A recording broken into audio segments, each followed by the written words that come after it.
हाँ, ये दीदी ने जब से नज़दीक शादी की है, मैं तो मैं तो डिलीवरी मैन बन के रह गया हूँ।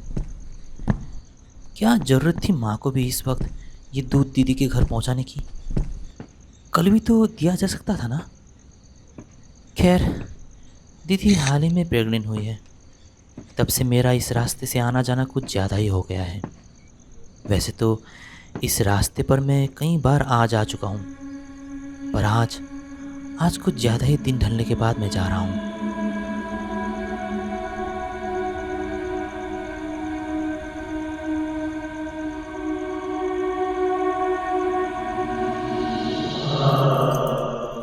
हाँ? कौन?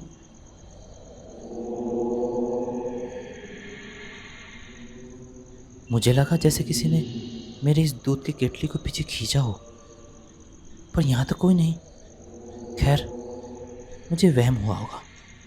इससे पहले कि और अंधकार हो, मुझे जल्दी जल्दी पहुँचकर दीदी को ये दूध देकर वापस भी तो आना पड़ेगा। जल्दी जल्दी पैर चलाता हूँ।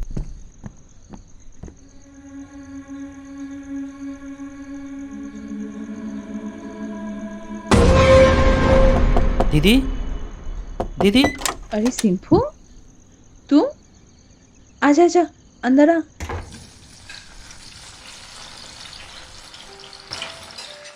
तो डिलीवरी मैन, आज क्या भेजा है माँ ने? आज माँ ने गाय का दूध दोया था, वही भेजा है। कल सुबह भी तो भेज सकती थी माँ ये सब। तुझे बेकार में ही इस वक्त भेज दिया। अब ये बात माँ को कौन समझाए? ये तो तूने ठीक कहा। माँ के आगे कोई कभी जीत सका है भला? अरे साले साहब, इस वक्त? हाँ जीजा जी, वो माँ ने गाय का दूध दोया था, वही देने आया हूँ। अच्छा अच्छा, आज खाना पीना करके यहीं सो जाइएगा, काफी रात हो गई है। अरे नहीं नहीं जीजू, मुझे घर जाना पड़ेगा। घर पर माँ अकेली है, भाई भी चाचा के घर रहने गया है। वैसे दादी कहाँ है? कहीं दिखाई नहीं दे रही। दादी तो अंदर कमरे में सो रही है, थोड़ी देर में उठेगी। ओह, वो उठे तो कहना कि मैं आया था। अब मैं चलता हूँ। हाँ, अरे रे, रुक जा। इतनी रात के कहाँ जाएगा? कल चल जाना। हाँ साले साहब, रुक जाओ आज। खाना पीना खा के हम दो मस्त वीडियो गेम खेलेंगे। जीजा साले में कंपटीशन होगा आज, बढ़िया। अरे नहीं नहीं जीजू, फिर किसी दिन। अभी मुझे जल्दी निकलना पड़ेगा, नहीं तो और भी ज़्यादा अंधकार हो जाएगा।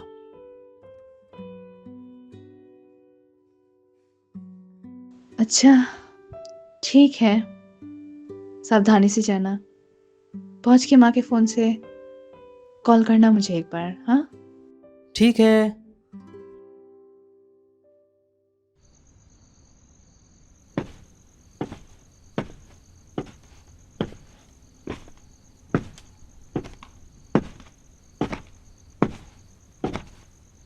हाँ, उफ, उफ, ये रास्ता ये रास्ता उतरते वक्त इतना तकलीफ नहीं देती जितना कि चढ़ते वक्त देती है। उफ, अब क्या करें, चढ़ना तो पड़ेगा ही। हाँ, देखते ही देखते रात काफ़ी होने लगी है। अब धीरे धीरे चलो तो फिर अंधकार हो जाएगा, और तेज चलने का मुझ में और हिम्मत नहीं है। आह,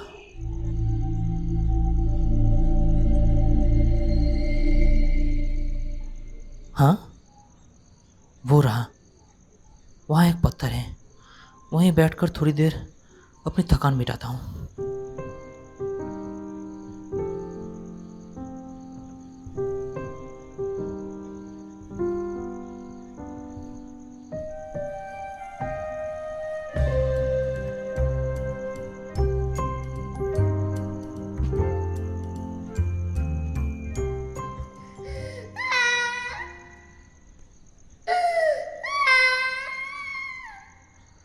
हाँ, इतनी रात गए, भला इस सुनसान जगह पर कौन रो रही है?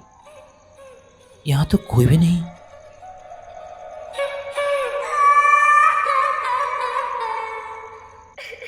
हाँ,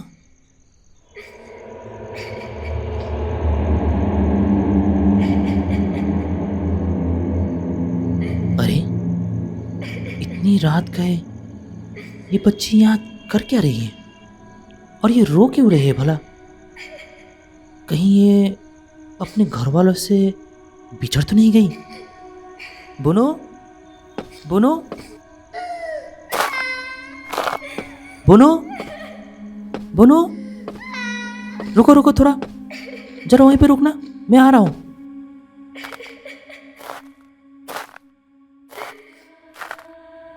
बोनो, बोनो,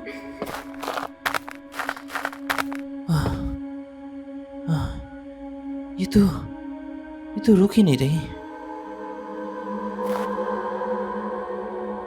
हाँ, अब जाकर रुकी। अब जाता हूँ नजदीक। हाँ, ये क्या अजीब है? बोनो, बोनो,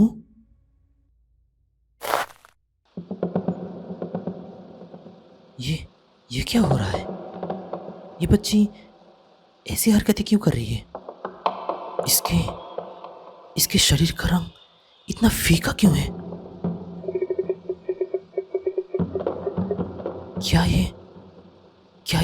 क्या ये सचमुच कोई बच्ची है या कोई भूत? मुझे कुछ ठीक नहीं लग रहा। मैं दीदी के घर ही वापस चला जाता हूँ। ये क्या? ये तो मेरे ही पास आ रही है। क्या करूँ मैं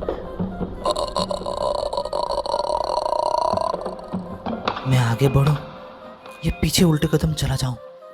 ये हमारी दूरी समान ही रखती है। मैं पीछे गया तो ये मेरे पीछे पीछे आएगी। मैं ऐसा करता हूँ कि मैं इसके तरफ ही बढ़ता हूँ, तो ये भी अपना कदम ऊपर की तरफ ही लेगी।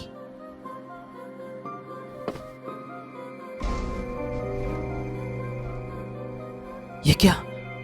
ये बढ़ क्यों नहीं रही? और एक कदम बढ़ाता हूं।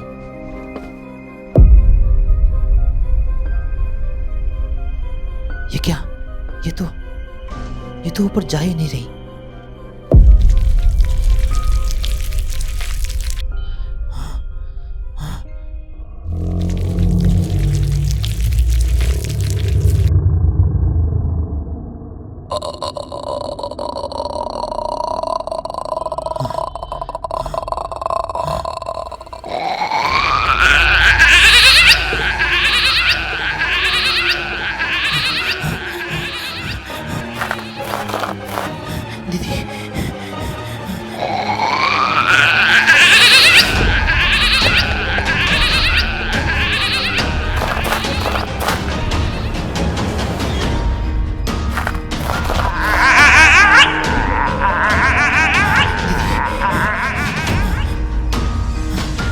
दीदी, दीदी, दीदी, दीदी दरवाजा खोलो, दीदी दरवाजा खोलो जल्दी।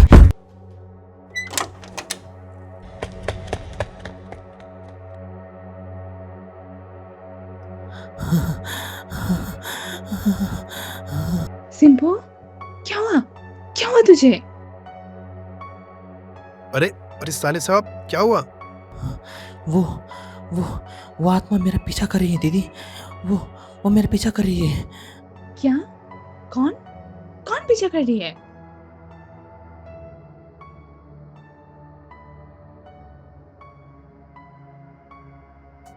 वो आत्मा, वो उस जंगल की सीढ़ियों पर थी। वो मेरा पीछा कर रही है। आत्मा? क्या वो कोई छोटी बच्ची थी? हाँ दादी, वो एक छोटी बच्ची की आत्मा थी। पर आपको कैसे पता? सेलू।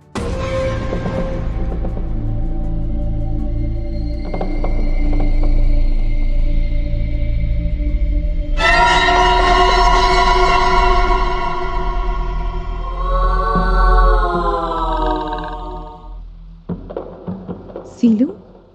ये सीलू कौन है माँ जी? वो आत्मा चली गई है। पर वो थी कौन माँ? बहुत साल पहले की बात है। सीलू मेरी ही एक सहेली थी, बहुत ही प्यारी। उसे फूलों से बड़ा लगाव था, इसीलिए रोज वो उस पहाड़ पर जाती और वहां से सुंदर सुंदर फूल तोड़ लाती। पर एक दिन एक भूचाल आया।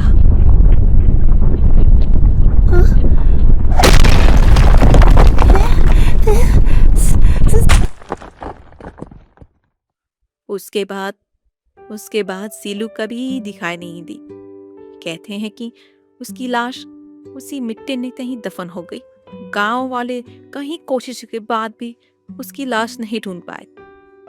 उस दिन के बाद से शाम होते ही सीलू उस पहाड़ी रास्ते पर भटकती रहती है। पर दादी, मैं तो उस रास्ते से दिन भर कई बार आ जा चुका हूँ। इससे पहले तो मेरे साथ ऐसा कभी नहीं हुआ। वो अपनी मर्जी से दिखाई देती है बेटा, नहीं कि तुम्हारी मर्जी से। आज तुम यहीं रह लो, कल जीजा जी तुम्हें घर छोड़ देंगे। हाँ, दादी की उन बातों से तो मैं और भी ज्यादा डर चुका था। खैर, उस दिन के बाद से मैंने उस रास्ते से भी आना जाना काफी कम कर दिया था, क्योंकि क्या पता उस रास्ते पर कब सीलू से दोबारा मुलाकात हो जाए।